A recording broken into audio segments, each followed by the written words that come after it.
Okay, so I am going to have a meeting with myself and hopefully talk you through a few of the little things that you need to practice. So first thing I'm doing is going to click join for this meeting. What I would suggest that before you even join, click the little man. This is on a Mac or a PC. So click the little man and then choose the background that you want to do. So I'm just going to blur my background. Okay, so make sure that you apply that. You shouldn't need to do that when you're just joining like that. So I'm going to press join now. Now, so that starts the meeting. You can see that my background is now blurred. So a few little things on the Mac or the PC.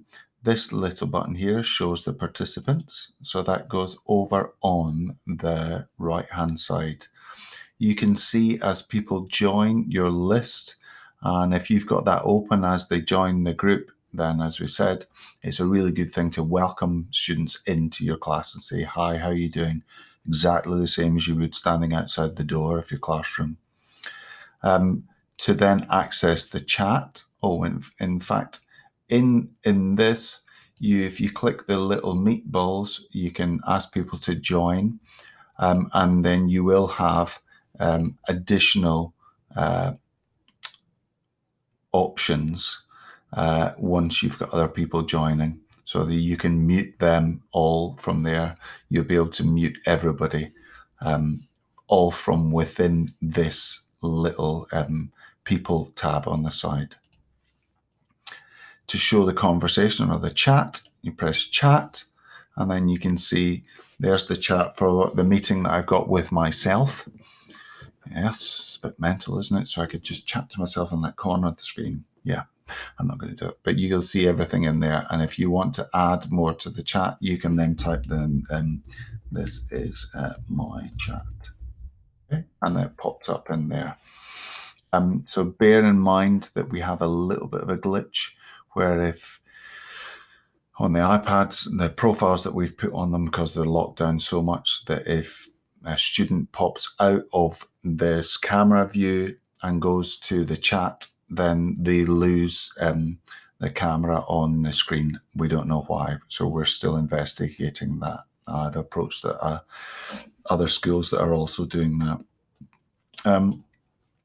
So on the screen, you can see students can raise their hand.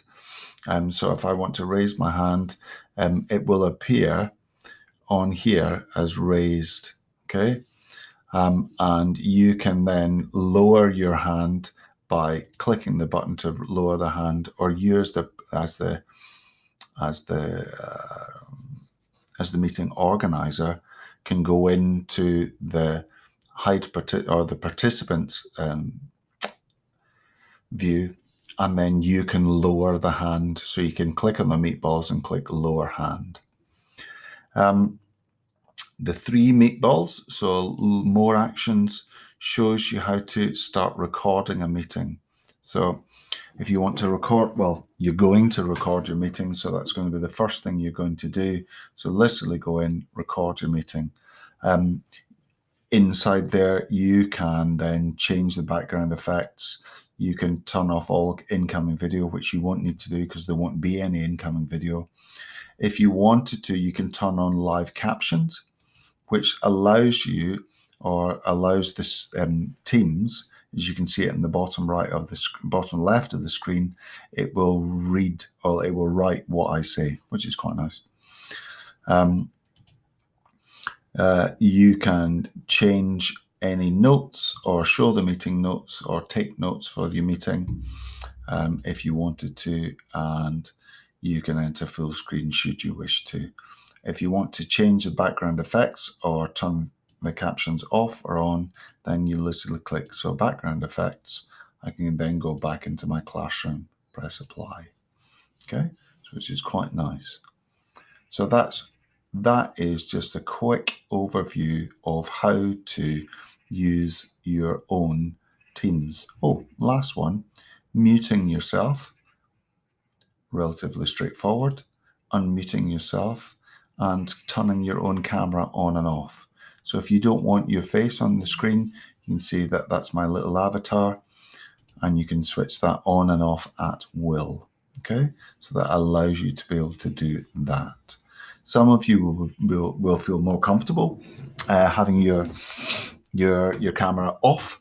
That is absolutely fine, but some of you will actually want the students to be able to see your face. Okay, and that's all for this little video.